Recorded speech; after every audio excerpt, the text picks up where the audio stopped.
제가 먼저 읽습니다. 아브라함이 이르되 내 아들아 번제할 어린 양은 하나님이 자기를 위하여 친히 준비하시리라 하고 두 사람이 함께 나아가서 하나님이 그에게 일러 주신 곳에 이른지라. 이에 아브라함이 그곳에 제단을 쌓고 나무를 버려놓고 그의 아들 이삭을 결박하여 제단 나무 위에 놓고 손을 내밀어 칼을 잡고 그 아들을 잡으려 하니 여호와의 사자가 하늘에서부터 그를 불러 이르시되 아브라함아 아브라함아 하시는지라. 아브라함이 이르되 내가 여기 있나이다 하매 사자가 이르시되 그 아이에게 네 손을 대지 말라. 그에게 아무 일도 하지 말라. 네가 내 아들 내 독자까지도 내게 아끼지 아니하였으니 내가 이제야 내가 하나님을 경외하는 줄을 아노라. 아브라함이 눈을 들어 살펴본즉 한 순양이 뒤에 있는데 뿔이 수풀에 걸려 있는지라. 아브라함이 가서 그 순양을 가져다가 아들을 대신하여 번제로 드렸더라. 아브라함이 그 땅 이름을 여호와 이레라 하였으므로 오늘날까지 사람들이 이르기를 여호와의 산에서 준비되리라 하더라. 여호와의 사자가 하늘에서부터 두 번째 아브라함을 불러 이르시되 여호와께서 이르시기를 내가 나를 가리켜 맹세하노니 네가 이같이 행하여 네 아들 내 독자도 아끼지 아니하였은즉 내가 내게 큰 복을 주고 네 씨가 크게 번성하여 하늘의 별과 같고 바닷가의 모래와 같게 하리니 네 씨가 그 대적의 성문을 차지하리라. 또 내 씨로 말미암아 천하 만민이 복을 받으리니 이는 내가 나의 말을 준행하였음이니라 하셨다 하니라. 같이 읽습니다. 이에 아브라함이 그의 종들에게로 돌아가서 함께 떠나 부엘세바에 이르러 거기 거주하였더라. 아멘. 우리가 지난 금요일 날 22장의 앞부분을 살펴보았습니다. 하나님께서 허락하신 귀중한 언약의 아들 이삭을 번제로 드리라고 하나님께서 명령을 하셨어요. 여러분, 이 번제로 드리라는 것은 아들을 잡아서 드리는 것인데 어떤 거라고 제가 말씀드렸습니까? 아들을 두 쪽으로 이렇게 가르는 겁니다. 각을 떠서 아들의 그 내장을 다 끄집어내고 그리고 그 갈라진 육신을 나무 그 모든 번제 위에다가 올려놓고 그리고 불을 태워버리는 그것을 하나님이 요구를 하신 것입니다. 가장 귀한 아들이고 내 아들의 부모가 내장을 빼서 각을 쪼갠다. 그런 일들은 굉장히 잔인한 일임에도 불구하고 하나님께서 번제로 바치라고 명령을 내리신 것이죠. 그래서 우리가 지난주에 본 것처럼 하나님이 지정하신 모리아산이 며칠 길이었는지 기억나세요? 사흘길이었습니다. 예수님이 십자가에 달려 돌아가실 때 양편에 두 강도가 있듯이 아브라함은 두 종을 데리고 이삭을 데리고 그 모리아산으로 올라가는 사흘길입니다.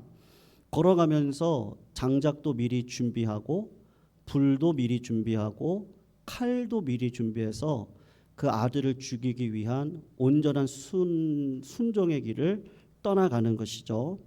그리고 오늘 9절을 한번 보시면 하나님이 그에게 일러주신 곳에 어떻게 했다고 말씀하고 있습니까? 이르렀다. 그렇게 이야기를 하고 있습니다. 그런데 아브라함이 그냥 주저함 없이 거침이 없이 어떤 일을 행하고 있어요? 그곳에 어떻게 했어요? 제단, 내가 가지고 왔던 장작을 쌓아놓고 나무를 벌려놓고 그 아들 이삭을 정말 주저함이 없습니다. 결박을 하고 제단 나무 위에 놓고 손을 내밀어 칼을 잡고 그 아들을 잡으려고 손을 든단 말입니다. 그러니까 아브라함이 얼마나 온전한 순종의 자리에 들어가는지 몰라요. 그럴 때 하나님께서 어떻게 하세요? 11절을 보시면 여호와의 사자가 하늘에서부터 그를 불러 이르시되, 아브라함을 몇 번을 부릅니까? 2번을 부르죠. 그러니까는 급하다는 얘기예요. 아브라함아, 아브라함아 이렇게 부르시면서 뭐라고 이야기하냐면, 사자가 이르시되 그 아이에게 네 손을 대지 말고 그에게 아무 일도 하지 말아라, 그렇게 이야기를 하는 거예요. 하나님께서 이렇게 거침이 없는 온전한 순종의 자리에 들어가 있는 아브라함의 모습을 어떻게 하기를 원하셨던 거예요? 여러분 기억하시죠? 시험하기를 원하셨다는 거 꼭 기억을 하셔야 됩니다. 12절 하반절을 보시면 네 아들 네 독자까지도 내게 아끼지 아니하였은즉, 그러면서 하나님이 뭐라고 말씀하시냐면요, 이건 좀 거꾸로 됐어요. 우리가 신앙생활 하다가 야, 하나님의 은혜가 이렇게 크구나, 우리가 해야 될 얘기거든요. 야, 내가 이제 알았다, 하나님의 은혜. 아, 이제 내가 경험했다, 그 하나님의 권세, 그 하나님의 놀라운 사랑. 이렇게 고백하는 게 우리의 고백이어야 되는데, 오늘 본문을 보시면 거꾸로 하나님이 뭐라고 말씀하시냐면 내가 이제 알았다, 그렇게 송구하게 이야기를 하시는 거예요. 그러면서 아브라함에 대한 평가가 뭐냐면 네가 정말로 나를 경외하는 자가 맞구나, 이렇게 말씀을 하시는 겁니다. 여러분, 하나님이 모르신다는 얘기시겠어요? 하나님은 전지하시고 전능하신 분이시잖아요. 어디에도 계시고 어디에서든지 우리의 마음을 다 파악하시는 분이 하나님이시란 말입니다. 아브라함이 얼마나 충성스럽고 얼마나 진실되고 얼마나 믿음의 사람으로 이 땅을 살기를 원하는지 알고 계시는데, 하나님께서 우리들에게 요구하시는 게 뭐예요? 순종의 자리에 나아가 그 순종을 통해서 하나님이 주시는 것을 경험하기를 하나님은 진짜 원하시거든요. 그게 믿음의 본질이란 말이에요. 여러분, 하나님이 전능하시고 다 아니까 내가 아무것도 안 해야 된다, 그건 신앙이 아닙니다. 아니, 하나님이 어차피 하실 거니까 뭐 기도를 뭐하러 해요? 내가 기도해도 하나님 뜻대로 하실 건데, 그거는 하나님을 모르시는 거예요. 성도님들, 연인이 서로 사랑하는 것을 한번 보세요. 성도님들도 뜨거운 사랑을 경험하시고 부부의 연을 맺고 자식들을 낳고 그리고 여기까지 오시지 않았습니까? 서로 사랑하는 걸 왜 모르겠어요? 연인들이 다 알죠. 그런데도 어떻게 해야 돼요? 표현해야 되고 말해야 되고 손잡아야 되고 때로는 입도 맞추고 하면서 표현을 하는 거죠. 그래야 되는 거죠. 몰라서 그러는 게 아니라 압니다. 그런데 그런 표현을 해줄 때 인격과 인격이 서로 확인하면서 기쁨이 배가가 되어지고 더 친밀하게 가까워지는 것이 연인의 사이이듯이, 하나님과 우리 관계 가운데서도 하나님이 나를 시험하시고 그 시험을 통해서 하나님을 주시기를 원하시는 그 과정 가운데 아브라함은 온전한 순종으로 잘 통과를 하고 오게 된단 말입니다. 여러분, 이 땅을 살아가면서요, 하나님을 알 수 있는 방법이 있습니다. 어떻게 알죠? 성도님들, 기도를 40일 하면 알 수 있나요? 아니면 열심히 봉사를 하면 알 수 있나요? 그렇지 않습니다. 말씀의 그 깊이, 말씀의 그 은혜, 여기서 이런 말씀, 이 말씀이 오늘도 나에게 힘을 주고, 그건 여러분, 이게 반은 맞고 반은 틀린데요, 기도한다고 되는 게 아닙니다. 내가 목사의 직분에 있다고, 우리 성도님들 중직자의 위치에 있다고 되는 게 아니에요. 우리 믿음이, 우리 가정이 믿음의 가문이기 때문에 알 수 있는 게 절대로 아니에요. 그렇지 않습니다. 사명은 각자고요. 하나님 앞에 각자 만나셔야 되고요. 하나님 앞에 쓰임 받는 것도 각자가 쓰임 받는 거고요. 구약에 나오잖아요. 아버지의 이가 시다고 그 자녀의 이가 신법이 없어요. 하나님은 그런 분이 아니세요. 하나님께서 우리들에게 요구하시는 믿음의 그 지경의 끝자락이 어딘지 아십니까? 내가 이렇게 했더니 하나님이 이런 복을 주셨더라. 그건 그냥 바리새인의 자리고, 그 바리새인에게 그것보다 더 큰 예수 그리스도를 주시기 위해서 이 땅 가운데 오셨는데, 내가 이렇게 기도해서, 내가 이렇게 헌신해서 나한테 이런 복을 주셨다고. 근데 예수님이 시험하시는 거예요. 하나님이 우리 삶에 들어와서 시험하세요. 그것도 바쳐라. 부인해라. 여러분, 내 자식을 바쳐요? 내 자식을 각을 떠요? 내 자식의 내장을 내가 빼내요? 그런 일을 왜 하나님이 나한테 시키세요? 어려운 환경 가운데, 척박한 토양 가운데 나를 거기다 세워놓으시고, 그 척박한 땅을 내 손으로 스스로 일궈가면서 땀 흘리고, 때로는 눈물 짓고, 때로는 외롭고, 때로는 기쁘고, 때로는 어찌할 바 몰라서 주저앉고 흙더미에 들어가 있고. 근데 그럴 때 하나님께서 뭐를 주세요? 하나님을 주시거든요. 사랑하는 성도님들, 아브라함이 평생을 양을 잡았을 거예요. 계약을 하려면 양을 잡아야 되잖아요. 하나님 앞에 제단에, 에베네셀의 하나님 앞에 제단에 그 제사를 쌓으려고 하면 얼마나 많은 양과 소를 잡았겠어요. 그런데 이때 드려지는 예배는 이거는 다른 예배예요. 이거 차원이 틀려요. 이거는 틀려요. 말씀의 깊이가, 말씀의 은혜가, 내 삶에 찾아오는 이 기도의 권세가, 찬양 자체 하나가, 가사 하나하나 자체가 이젠 너무 틀려요. 내가 예전에 드렸던 예배자로 살아갈 수 없도록 내 삶을 하나님이 이 자리 가운데 딱 두시고, 하나님 나를 은혜 가운데 불러주셔서 그 자리로 끌어가시도록 하시는데, 그게 내 힘으로 안 되고 그걸 은혜로 깨닫는데, 하나님이 나를 부인하는 자리 가운데 세우셔서 하나님 도대체 왜 그러세요? 때로 그렇게 원망도 해보고, 하나님 앞에 울부짖고 기도도 해보고, 하나님 살아계신 건 맞습니까? 하면서 결국에는 순종의 자리에 들어가 그 연단의 시간을 지내놓고 나면 내 안에 있는 죄덩어들이 다 불타 사라지고, 결국은 정직한 마음, 주님밖에 아니면 안 되겠습니다. 하나님이 아니면 안 되겠어요. 하나님이 아니면 진짜 안 되겠습니다. 내가 죄악덩어리인데 어떻게 사랑할 수 있겠어요? 내가 기도한다고 하나님 응답하실 것도 아니고, 결국은 진짜 인생의 본질, 누구를 만나요? 나를 도와주시고, 이 자식 죽여서 그 하나님의 부활의 영광을 맛보기를 소원했는데, 오히려 하나님은 덤으로 자식을 죽이는 자리에 세우는 게 아니라 자식을 살리는 자리에, 그 가정 가운데 생명을 주는 자리에 하나님이 불러 모으시고, 그리고 누구를 대신 그 제단에다가 올려드리도록 하시는 거예요. 예수 그리스도를 그 자리 가운데 올려놓으시는 거예요. 그리고 부활을 누구를 통해서 경험한다는 걸 깨닫게 하시는 거예요. 예수님을 통해서 내가 부활하겠구나.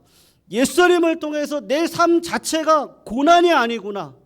세상 사람들은 고난이라고 생각해요. 그래서 물질로, 지식으로, 학벌로, 뭐가 있을까요? 보여지는 그 어떤 걸로, 그걸로 그 허무함을 채워보려고 하는데, 이게 채워지나요? 안 채워져요. 그것 가지고 안 돼요. 물질이 많으면 내가 계획하는 대로, 내가 지식이 많다고 내가 계획하는 모든 것대로 순종하게 이루어집니까? 내가 사람이 많다고 그 사람들이 다 하나님의 영광을 위해 살아갑니까? 우리 다 해봤잖아요. 안 되거든요. 사람을 보면, 사람의 행위를 보고 사람의 열매를 보면 그게 10년, 20년, 30년은 좋을 수가 있는데 그 뒤안길에 가서 보면은 반드시 한숨 질 날이 있고 눈물 흘릴 날이 있고 후회할 날이 있는데 우리 인생은 그럴 수밖에 없는데 하나님이 시험하시는 거예요. 하나님으로 살아야 된다. 그러면서 뭐를 깨달아요? 진짜 예수님밖에 구원할 자가 없구나. 그걸 알게 되죠. 제가 오늘 금요 새벽 예배 때 바리새인들이 이렇게 질문을 하거든요. 내가 잘났다고 자랑하는 거예요. 그 사람들은 솔직히 여러 가지 율법이 있는데요. 그 율법을 우리는 다 지키고 살았어요. 예수님. 그 율법 가운데 가장 중요한 게 뭐예요? 이렇게 시험을 했어요. 그때 예수님이 하나님을 마음을 다하고 뜻을 다하고 정성을 다해 사랑해라. 그리고 내 이웃을 내 몸과 같이 사랑해라. 그게 율법과 선지자의 강령이다. 그게 제일 중요하다. 바리새인들이 그 율법을 600 몇 개로 나눠 가지고요. 그걸 지키는 거예요. 근데 바리새인들의 착각이 뭐예요? 내가 지킬 수 있다고 생각하는 거예요. 안식일날 몇 킬로, 1km 이내만 가야 돼요. 그들이 정해요. 그리고 하나님의 율법을 지켰대요. 동족만 사랑해요. 자기 가족만 사랑해요. 이방인들은 세리들은 창녀들은 내 가족이 아니에요. 자기들이 정해요. 그리고 나는 지켰대요. 착각하는 거죠. 여러분, 이웃을 내 몸같이 지킬 수 있는 분 이 자리에 계세요? 제가 아버지 엄청 사랑하거든요. 근데 저희 아버지 성도님 아시잖아요. 중환자실 한 20일을 빨리 돌아가실 줄 알았는데 호흡이 끊길 것 같으면 중환자실 들어가서 살려놓고 그럼 아버지에게 나오세요. 제가 아버지가 정신이 멀쩡하시니까 제 손을 잡으면서 야 집에 가자 막 그러셨어요. 근데 저희 아버지 성품이 그런 분이 아니거든요. 남한테 싫은 얘기를 절대 안 하세요. 근데 나중에 돌아가시고 난 다음에 알았어요. 공부하다가 그게 치매였구나. 그러니까 치매가 오면 어떻게 하냐? 자꾸 집에 가자 그래요. 어디 나가면. 그래서 아버지 사랑하죠. 근데 제가 내 몸같이 아버지 대신 제가 죽을 수 있어요? 안 되더라고요. 제가 하나님을 사랑한다고요? 마음을 다해서 사랑한다고요? 안 되더라고요. 저는 근본 자체가 이기적이에요. 우리 성도님들도 다 이기적이에요. 내가 사랑하는 거 나는 데드라인을 정해놓고 사랑해요. 여기까지만 사랑해요. 근데 하나님이 시험하시는 거예요. 거기까지가 아니고 그걸 아들로 대표해서 그 아들을 바칠 수 있는 그 자리에 네가 들어가면 누구를 경험해요? 역설적이게도 예수님을 경험하는 거예요. 단순히 내가 이 말씀 믿고 우리 가족이 기도의 가족이고 이러니까 내가 이런 복을 받고 아직 모르시는 거예요. 나는 그럴 수 없는 존재라는 걸 주님 앞에 하나님이 나를 그 자리로 자꾸 밀어넣으셔서 나로는 안 된다는 걸 보여주시는 거예요. 내가 어떻게 내 몸같이 이웃을 사랑해요? 내가 그들을 위해서 죽을 수 있다고요? 내가 아버지를 위해서도 죽을 수 없는 내 존재인데요. 내가 할 수 있는 게 아무것도 없는데요. 그 자리에 누가 들어가셔야 되는 거예요? 예수님이 들어가셔야 돼요. 그 자리에는. 아브라함이 이삭을 사랑한다고요? 하나님께 바칠 수 있다고요? 아니요. 하나님 상징적으로 보여주시는 거예요. 그 자리에 누가 들어가야 되는 거예요? 예수가 들어가셔야 되는 거예요. 그런데 그 자식에게 아버지가 돈 다 대줬어요. 좋은 대학 갔어요. 아버지가 다 밀어줬어요. 가정 이뤘어요. 아버지가 손자들 다 키워줬어요. 네가 잘해서 그런 거지. 부모는 그렇죠. 야, 네가 잘해서 그런 거지. 야.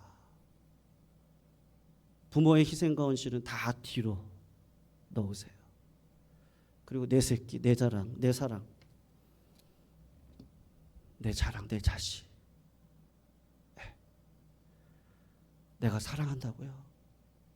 내가 믿음 있다고요? 아니요. 그게 아니에요. 그러니까 주님이 아브라함을 통하여서 하나님의 마음이 어떤 마음인지 그 찢어지는 마음을 가지고 십자가를 지는 그 자리에 들어가 뭐를 깨달아요? 아, 이거 나로 안 되는구나. 하나님, 우리 나라 나로 안 되겠고요. 교회, 가정, 내 자식들, 직장과 사업, 이거 나로 안 됩니다. 제 힘으로 안 돼요. 그럴 때 진짜 뭐가 들어와요? 여러분, 예수가 내 마음 가운데 딱 들어오는 거예요. 그 예수의 실체가 딱 들어와요. 이게 기독교예요. 내 힘이 아니에요. 주님이 2000년 전에 진짜 십자가 달려 돌아가셨고 그분의 무덤이 없어요.